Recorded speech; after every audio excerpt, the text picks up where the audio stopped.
வணக்கம் நண்பர்களே. இன்று நாம் பார்க்க போது திருச்சிராப்பள்ளி மாவட்ட தொகுதி வாரியான கருத்து கணிப்பு. உச்சி பிள்ளையார் கோவில் நகரமான திருச்சியில் மொத்தம் 9 தொகுதிகள் இருக்கின்றன. அந்த அனைத்து தொகுதியிலும் யாருக்கு எவ்வளவு ஆதரவு இருக்கிறது என்பதை இப்போது விரிவாக பார்க்கலாம். இந்த மாவட்டத்தில் மிகவும் சுவாரஸ்யமானது. கவனமாக கேளுங்கள். ஒவ்வொரு தொகுதியாக பார்க்கலாம். முதலில் மணப்பாறை தொகுதி. இங்கே ஏடிஎம்கே வெற்றி பெறும் என்று கணிக்கப்படுகிறது. டிஎம்கே, டிவிகே மற்றும் பிற கட்சிகளுக்கும் இங்கே வாய்ப்பு இல்லை என்று காட்டுகிறது. இரண்டாவதாக ஸ்ரீரங்கம் தொகுதி. ரங்கநாதரின் திருக்கல்யாண ஸ்ரீரங்கத்திலும் ஏடிஎம்கே வெற்றி பெறும் என்று கணிக்கப்படுகிறது. புனித தலங்கள் நிறைந்த இந்த தொகுதியில் ஏடிஎம்கே வலுவாக இருப்பது மிகவும் குறிப்பிடத்தக்கது. மூன்றாவதாக திருச்சிராப்பள்ளி மேற்கு தொகுதி. இங்கே ஒரு முக்கியமான திருப்பம். மாவட்ட தலைநகரின் மேற்கு பகுதியில் டிஎம்கே வெற்றி பெறும் என்று கணிக்கப்படுகிறது. நகர்ப்புற தொகுதியில் டிஎம்கே வலுவாக இருக்கிறது என்பதை இந்த முடிவு காட்டுகிறது. நான்காவதாக திருச்சிராப்பள்ளி கிழக்கு தொகுதி. இங்கேயும் டிஎம்கே வெற்றி பெறும் என்று கணிக்கப்படுகிறது. திருச்சி மாநகரான கிழக்கு மற்றும் மேற்கு 2 நகர்ப்புற தொகுதியில் டிஎம்கே வெற்றி பெறும் என்று மிகவும் குறிப்பிடத்தக்கது. ஐந்தாவதாக திருவேற்றியூர் தொகுதி. இங்கேயும் டிஎம்கே வெற்றி பெறும் என்று கணிக்கப்படுகிறது.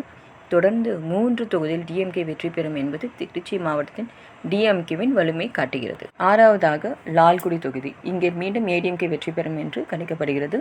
கிராமப்புற தொகுதிகளில் ஏடிஎம்கேவின் பலம் திருச்சி மாவட்டத்தில் தொடர்ந்து என்பதை இந்த முடிவு காட்டுகிறது. ஏழாவதாக முசிறி தொகுதி. இங்கே ஏடிஎம்கே வெற்றி பெறும் என்று கணிக்கப்படுகிறது. காவிரி நகரத்தின் பகுதியான இந்த தொகுதியில் ஏடிஎம்கே வலுவாக நிற்கிறது. 9வது துறையூர் எஸ்சி தொகுதி. இந்த எஸ்சி இடஒதுக்கீடு தொகுதியில் ஏடிஎம்கே வெற்றி பெறும் என்று கணிக்கப்படுகிறது. எஸ்சி தொகுதியிலும் ஏடிஎம்கே வலுவாக இருப்பது திருச்சி மாவட்டத்தில் அவர்களின் செல்வாக்கை காட்டுகிறது.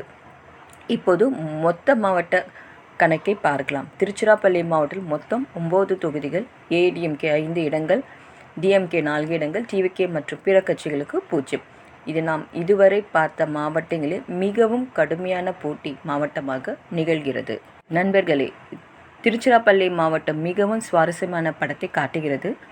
ஏஐடிஎம்கே 5, டிஎம்கே 4 2 கட்சிகளும் மிகவும் நெருக்கமான போட்டியில் இருக்கின்றன. கவனிக்க வேண்டியது என்னவென்றால், நகர்ப்புற தொகுதியிலும் டிஎம்கே வலுவாகவும் கிராமப்புற தொகுதிகளில் ஏடிஎம்கே வலுவாகவும் இருக்கின்றன என்பது மிகவும் தெளிவான முடிவு.